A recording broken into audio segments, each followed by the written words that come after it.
ये कहानी है झारखंड के तिसरी गांव की। वहाँ लीला और रामचरण दोनों पति पत्नी रहा करते थे। रामचरण जंगल से लकड़ियां लाकर शहर में बेचता था।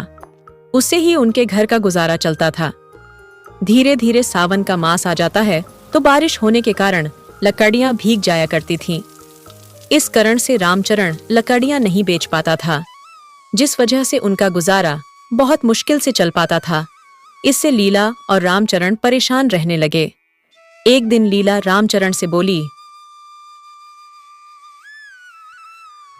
सुनिए जी, आपकी कमाई से अब हमारा घर का खर्च नहीं चल पा रहा है। 2 वक्त की रोटियों के लिए मुश्किल से काम चल पाता है। अगर कल को हमारा परिवार बढ़ गया तो हम लोग कैसे अपना और अपने बच्चों का खर्च उठाएंगे? भाग्यवान, मैं भी और कमाना चाहता हूँ, पर क्या करूँ, बारिश का मौसम चल रहा है। लकड़ियाँ गीली हो जाती है, इसलिए बाजार में बिक नहीं पाती है, जिसकी वजह से हमें परेशानी हो रही है।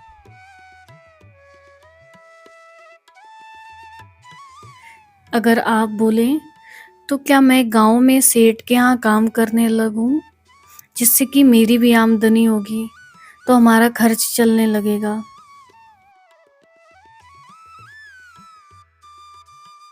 अरे नहीं भाग्यवान, अगर तुम सेठ के यहाँ काम करोगी तो लोग क्या कहेंगे कि कैसा पति है जो अपनी पत्नी के पैसे पर पल रहा है।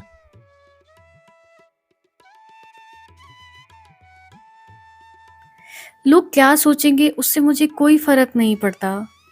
कल को जब हमारे पास खाने को नहीं होगा तो क्या लोग हमें खाने को दे जाएंगे? रामचरण पहले तो मना करता है, फिर लीला की बात मान लेता है। अगले दिन लीला सेठ के यहाँ काम मांगने जाती है।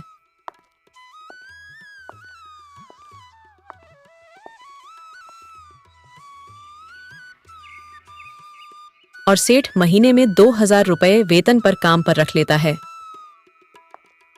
अब लीला रोज सुबह काम पे जाती है और शाम को काम खत्म करके वापस आ जाती है। एक दिन सेठानी लीला से बोलती है,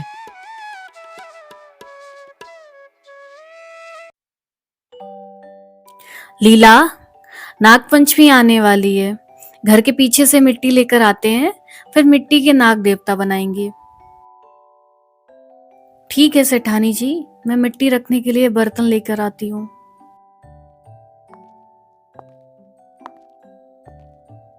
सेठानी और लीला घर के पीछे वाले हिस्से पर पहुंच जाते हैं। सेठानी मिट्टी खोदने लगती है कि तभी मिट्टी खोदते खोदते एक सांप निकल आता है, जिसे देखकर सेठानी डर गई।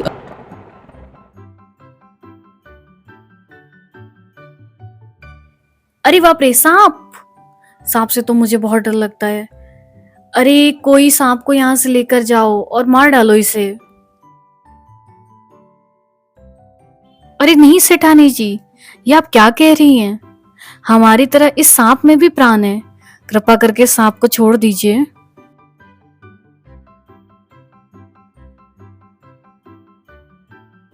क्यों?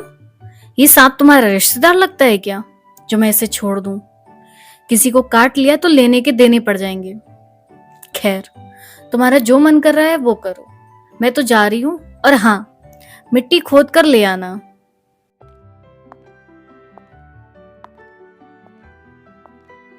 सेठानी वहां से चली जाती है। तब लीला सांप से बोलती है, नाग देवता, आप परेशान मत होइए, आपको कोई नुकसान नहीं पहुंचाएगा। बहन, आज तुमने मेरे प्राणों की रक्षा करके बहुत बड़ा उपकार किया है, वरना वो सेठानी तो मुझे मार ही देती। अरे नाग देवता, तुम बोल भी लेते हो? हाँ बहन, मैं नागराज हूं, मैं बोल भी लेता हूं। मैं तब तक किसी को नुकसान नहीं पहुंचाता हूं जब तक कोई मुझे नुकसान नहीं पहुंचाता। नाग देवता, तुम यहीं रहो, मैं मिट्टी खोदकर तुम्हारे लिए दूध लेकर आती हूँ।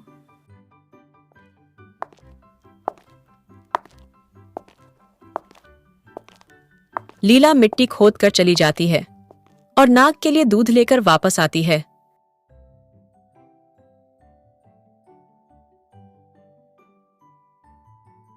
नाग दूध पीकर चला जाता है।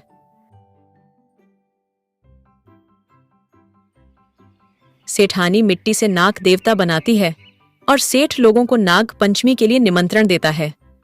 घर में नाग पंचमी के लिए तैयारी जोरों शोरों से चल रही होती है।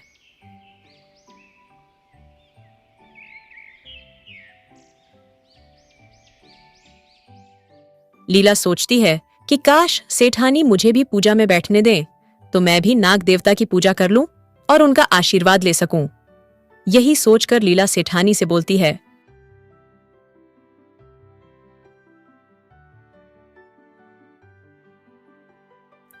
सेठानी जी, क्या मैं भी नागपंचमी की पूजा में बैठ सकती हूँ? लीला, तुम पागल तो नहीं हो गई हो? नागपंचमी में अगर तुम पूजा में बैठोगी तो बाकी का काम कौन करेगा? नहीं, तुम पूजा में नहीं बैठ सकती। लीला दुखी होकर रह जाती है और पूजा के लिए तैयारी शुरू कर देती है।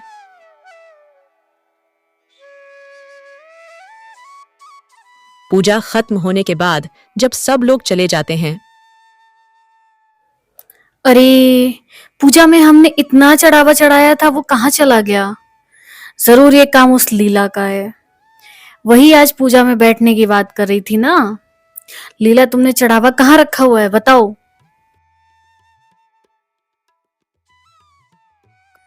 सेठानी जी, मैंने कोई चढ़ावा नहीं लिया है। आप मुझे चोर बोल रही हो। मैं अभी आपका काम छोड़कर जा रही हूँ। लीला वहां से दुखी होकर चली जाती है।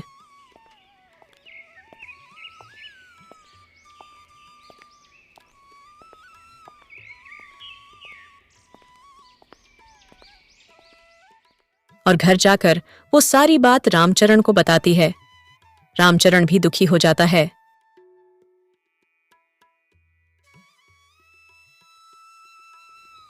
सुनिए जी, मैंने इस बार तो नाग देवता की पूजा नहीं कर पाई, पर मैं अगले साल जरूर करूंगी। उधर सेठानी के घर की तिजोरी से सोना चांदी और पैसे सब गायब हो जाते हैं। सेठानी सोचती है कि ये पक्का उस लीला चोरनी का काम है।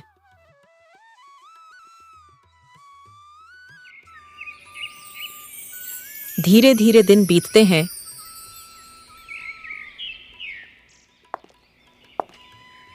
एक दिन सेठ और सेठानी चंदौरी के बागान के पहाड़ के पास से गुजर रहे होते हैं कि अचानक तभी एक सांप आकर सेठ को काट लेता है और सेठ तुरंत ही बेहोश हो जाता है। सेठानी जोर जोर से चिल्लाने लगती है और रोने लगती है।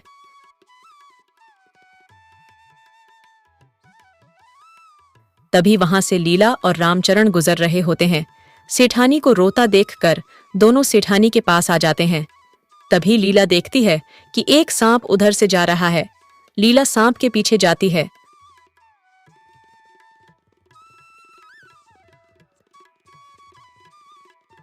और लीला देखती है कि ये तो नागराज हैं जो उसने सेठानी के घर के पीछे देखे थे।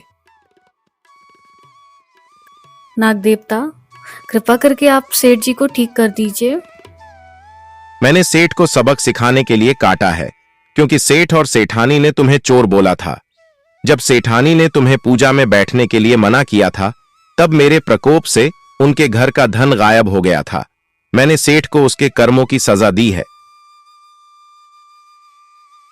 नाग देवता, मैं सेठ और सेठानी जी की तरफ से आपसे माफी मांगती हूँ। कृपा करके आप तो बता दीजिए कि सेठ कैसे ठीक हो जाएंगे। पहाड़ के पास एक धतूरे का पेड़ है, उस धतूरे को पीस कर सेठ को खिला दो, सेठ ठीक हो जाएगा। और इतना कहते ही नागराज गायब हो गए। लीला पहाड़ के पास से धतूरे को लाकर पीस कर सेठानी को देती है। सेठानी जैसे ही सेठ को धतूरा खिलाती है, सेठ एकदम ठीक हो जाता है। सेठ और सेठानी दोनों बहुत खुश हो जाते हैं और अपनी गलती के लिए लीला से माफी मांगते हैं। उसके बाद लीला और रामचरण घर वापस आ जाते हैं। दोनों घर आकर देखते हैं कि घर में पैसा और सोना चांदी सब कुछ रखा हुआ है। लीला सोचती है कि ये सब नाग देवता की माया है और वो रामचरण से शिवजी और नाग देवता का मंदिर बनाने को कहती हैं। रामचरण मंदिर के लिए हामी भर देता है। कुछ दिनों बाद मंदिर बनकर तैयार हो जाता है। अब इस मंदिर में गरीब और अमीर सब पूजा करते हैं और लीला और रामचरण खूब खुशी खुशी रहते हैं।